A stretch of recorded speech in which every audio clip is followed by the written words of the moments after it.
Bonjour à toutes et à tous, ici Steven et aujourd'hui je vous présente le jailbreak Untethered de l'iPhone 4S et de l'iPad 2 sous iOS 5.0 et 5.0.1. Moi je suis sous iOS 5.0.1 sur mon iPhone 4S, donc vous pouvez voir les barres de réseau, c'est bel et bien un iPhone 4S. Donc ce jailbreak a mis super longtemps à arriver mais il est disponible, donc on va commencer tout de suite en branchant notre appareil et ensuite sous notre ordinateur. Si vous avez iTunes qui s'ouvre, vous le fermez, hein, vous ne faites pas attention à ça. C'est possible que lorsque vous pluguez votre iPhone, iTunes s'ouvre. Ce qu'on fait, c'est qu'on va ouvrir le programme Absinthe. Donc c'est le programme qui va permettre ce jailbreak. C'est un programme réalisé par association de plusieurs hackers, donc vraiment un gros merci à eux. Ils nous ont permis ce jailbreak Untethered de l'iPhone 4S et de l'iPad 2 sous iOS 5. Donc une fois que vous avez ouvert cet appareil, vous cliquez sur jailbreak et vous allez avoir une barre de chargement bleue qui va se remplir. La grosse nouveauté de cet outil de jailbreak Absinthe, c'est qu'il n'y a pas besoin de placer notre appareil en mode DFU. Ici, vous voyez restauration en cours, c'est que l'appareil utilise les sauvegardes iTunes pour effectuer le jailbreak. Donc il faut bien sûr que vous en ayez fait une avant, mais ça, vous l'avez obligatoirement fait. À l'écran, vous voyez la petite spirale qui tourne là, la petite roue blanche sur fond noir. Donc on laisse travailler Absinthe, donc vous ne touchez à rien, vous ne débranchez surtout pas votre appareil et on continue d'attendre que la barre bleue se remplisse.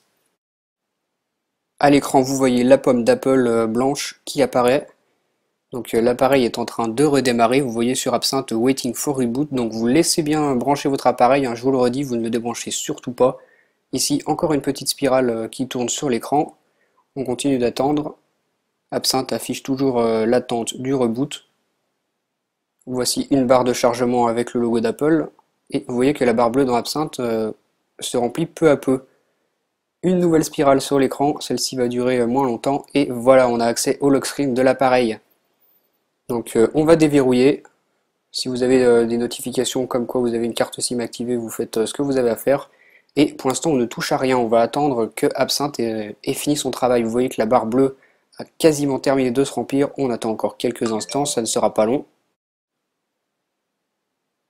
Ça devrait bientôt être terminé. Voilà, c'est fini. Si on se rend sur la deuxième page du Springboard, vous voyez que vous avez une icône. Il ne s'agit pas de Cydia, mais d'une icône avec le logo d'Absinthe, donc avec le logo green poison et vert. Si on l'ouvre, vous voyez que vous avez une page blanche ici avec un message d'erreur qui peut apparaître. Donc s'il apparaît, euh, il y a moyen de régler ce problème. Donc ce qu'on va faire, c'est qu'on va se rendre dans les réglages et qu'on va activer le VPN. Donc je vais faire retour et vous voyez ici, pardon, l'activation du VPN. Donc je l'active et normalement ça va régler ce problème. Donc si vous l'avez, vous faites ça et si vous ne l'avez pas, et tant mieux pour vous. Mais les hackers ont dit qu'il était possible que ce message apparaisse, donc je vous montre comment faire.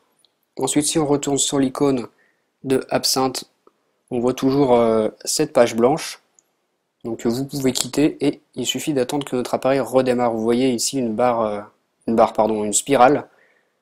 Donc notre appareil, comme tout à l'heure, est en train de redémarrer. Vous voyez qu'Absinthe réagit, qui nous affiche de nouveaux messages. Il nous dit de surtout pas débrancher notre appareil. La pommade d'Apple apparaît à l'écran, on patiente encore.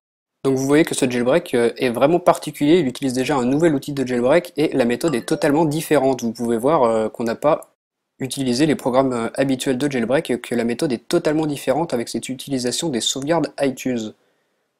Donc notre appareil est en train toujours de faire son redémarrage. Ici vous voyez la pomme d'Apple et la barre de chargement. Ce sont vraiment les toutes dernières étapes de ce jailbreak.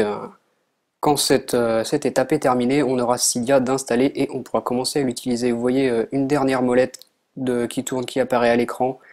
On est rendu sur le lock screen et on peut déverrouiller notre appareil. Si on se rend sur la deuxième page, vous voyez l'icône de Cydia marron. Donc enfin cette icône sur un iPhone 4S.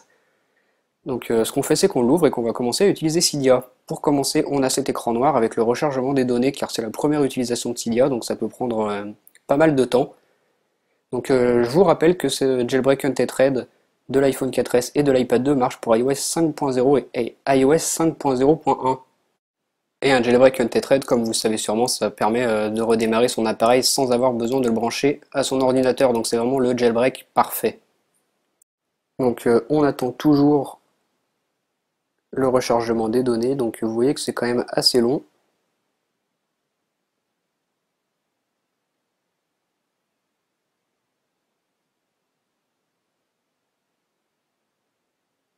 Ah, ça a l'air d'être terminé, vous voyez la petite roue, voilà, on est encore sur le lock screen, on peut déverrouiller, et lorsqu'on relance Cydia, on choisit son type d'utilisateur, on fait OK, et voilà, vous arrivez sur la page d'accueil de Cydia, votre iPhone 4S ou iPad 2 est prêt à être utilisé. Donc voilà, je vous remercie d'avoir regardé cette vidéo, et à bientôt. Au revoir.